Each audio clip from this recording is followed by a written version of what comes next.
Today, we drink single malt scotch. Run the intro.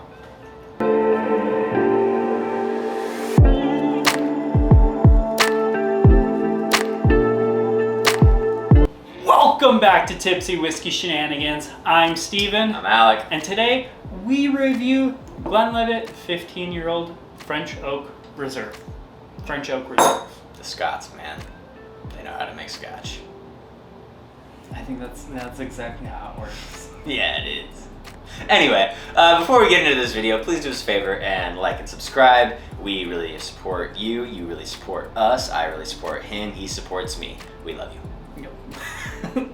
But let's get back to that bottle, and that is Glenlivet 15-year-old French Oak Reserve. So this is their Glenlivet. It's aged 15 years. Obviously, the 15 on the label. You know, they're not one of those random companies Steve, that decides to put random. They can read. I know, but like you know how like Jack Daniel's says like number 7 on it, Okay. and other like some companies just randomly put numbers on it, and Maybe like it's a lucky number. You know, okay. So this is a 15-year-old Scotch. It is finished in French oak, and it's 40% alcohol by volume, and roughly around $70-ish here in Arizona. Which, like, honestly, we probably have some of the best pricing for liquor around the entire country. And except $70 is quite a bit for 40% ABV. Oh no, what's that one state that doesn't have alcohol tax? Not a clue, Dude, there's a state with alcohol tax. Go there, buy your liquor. Leave us in the comment if you know what he's talking about. Yeah. But let's go ahead and get into this bottle. I'm kind of excited because there's something about like the whole Scotch and finishing whiskeys that you get like really complex, extra crazy flavors that we don't typically find in your like bourbons and stuff. Right. Well, I think Scotch and also Irish whiskey, whenever they actually do it, they really get you those extra flavors that come out, because when we're talking about bourbon or rye, you're looking at something that's going to have a ton of flavor already. So it's hard to pick some of those notes out. Mm-hmm. But with Scotch or something that doesn't have, huge, robust kind of explosions, you're able to really finish it, and the finish comes out really strong. Yeah, but again, the 40% ABV, that's also kind of like, yes. What are we doing? But let's get into this nose. All right. Fruity. Yes. That's such an in-depth note. Fruity. as though there were fruit imbued. Definitely got like the maltiness though. Yeah. It's definitely like you can smell barley. I get this, so in every single malt Scotch, I get like this hay note. Some it's worse, some it's better. I don't know if you're thinking of hay though. Like a dried grass. Yeah. I don't think you mean hay, because when I smell hay, I usually smell, cow crap too. No, it's just like dried out grass basically. Right, and when I think of that, I think of like, hay. But I also think, like other random crops just grow rampant on a farm, But yes, I guess generally hay. But it's like fruity dry hay to me. Yeah. Little bit of like a black pepper spiciness. I get like kind of like a strawberry flavor to it. Yeah, some like honey vanilla. I'm having a hard time. Like, is that plums? Maybe I could see plums a little bit in there. It's definitely dark fruits, but I'm having a hard time like. It's not cherries though. It's not cherries, but dark fruits. Yeah, it's not super cherry. It's more like dried, like darker kind of fruits. That's why I'm thinking plums. Yeah. Maybe like a pomegranate.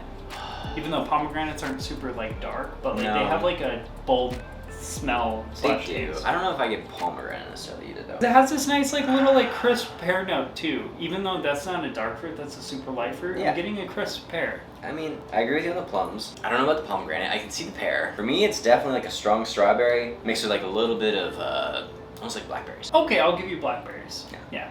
But basically, it's like darker fruits.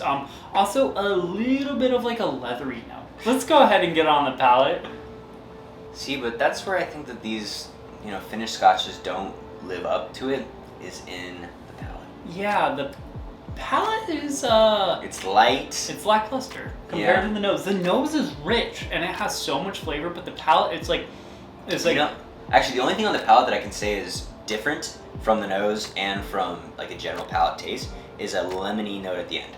Yeah, I'm getting that like lemony, like almost like a lemongrass. Yeah. Like a little like pound cake lemongrass. Yeah. Like with the little like seeds in them and stuff. Yeah. Yeah, it's like it's nice. It's just it's light. Yeah, it's like the whole front end of it is just like this light bready kind of. Like there's not even like a vanilla or anything like that. It's like oat bread, and then it ends in lemon. You know? Yeah, I recently had the 12. This is a lot breadier and like darker, rich fruits than the 12 is. But obviously this had spent more time in a barrel, mostly French oak, so that does change things a little bit. You know, it actually has a little bit of an apple taste at the end too. Yeah, I'll give you apples. A little bit of apples. But yeah, the palate is kind of disappointing. For $70, I'm kind of like, okay. But I mean, I guess that's like the subtlety of Scotch, you know? The nuance. Yeah, you know. It's basically like drinking wine in Napa Valley, you know? You're expected to be able to pick out 50 different flavors that are all super, like, random. But you're also drinking wine that you could buy at the store for $20, you know? It's like... Yeah. This is...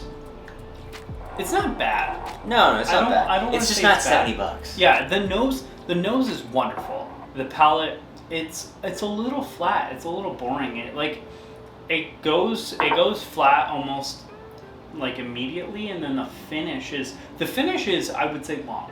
The finish is long, but the finish is actually the best part of the palate. Yeah. The finish is good. The palate is just kind of like it falls off. Yeah. It's a little disappointing. It's just, you expect after getting that smell and those aromas, you're expecting so much more, but then as soon as it hits the tongue, there's nothing there until the end. Yep. So it's just this weird kind of, you know... It almost like the palate falls flat, and then the finish just takes over, which, again, nose and finish is wonderful, but in the realm of whiskey, I like the palate to be comparable too. Absolutely. This palate is basically like looking at cryptocurrency. Throughout the day, it's constantly dropping, and then at like 3 a.m. in the morning, it goes... Yep, just to drop the next day. Exactly. But yeah, so let's say $70, 15-year-old single malt Scotch. What's your grade? I'm torn. At $70, I'm really like I get it, but I don't approve of it. So I gotta say, I'm gonna say C+. Okay, I was gonna go A little higher. I'm torn between a B- and a C+. You know what? I retract my grade. I will give it a B- because we're talking about Scotch, and because this at least is a different Scotch experience. Yeah, because the finish is wonderful. The nose is wonderful. The palate is light and bright. Like you're high as a kite. Yep. Yeah, and you want to get in a fight with that guy named Dwight. Now we're rhyming. Cool. No, so single malt Scotch, 15-year-old. I think Tipsy Whiskey Shenanigans as a whole gives it a B-. B- it is. It's good, but it's not great. No. Especially for $70, even in the single malt Scotch realm, I want that palate to match that nose. Absolutely. The nose was wonderful. The finish was wonderful. I don't know how the finish is better than the palate. I've never seen that before, because usually like the palate's good, and then the finish is just kind of like it's what the palate had, but it's like boring. Right. Whereas this one, it went like boring, and then it was like, but wait, there's more, and that more had me interested, but still, that much money. But yeah, that's our grade for this. Sorry, we didn't mean to go too far into that, but Tipsy Whiskey Shenanigans as a whole, like we said previously, B-. It's good nose, good finish, palate's boring. Yep. It's not bad. It's not bad. There's a difference between bad and boring. Boring, it leaves me wanting. Bad, it's not good. Yeah, bad means you want to give it to somebody as a Christmas present because you didn't like it. Yeah. So again, it's good. It didn't bring $70 worth of whiskey to me, even at the single malt Scotch realm. Yeah. But that's going to be a wrap for this video. Please do me a favor, like, comment, subscribe. Let us know what you guys thought about this video, and let us know what you guys think about this bottle.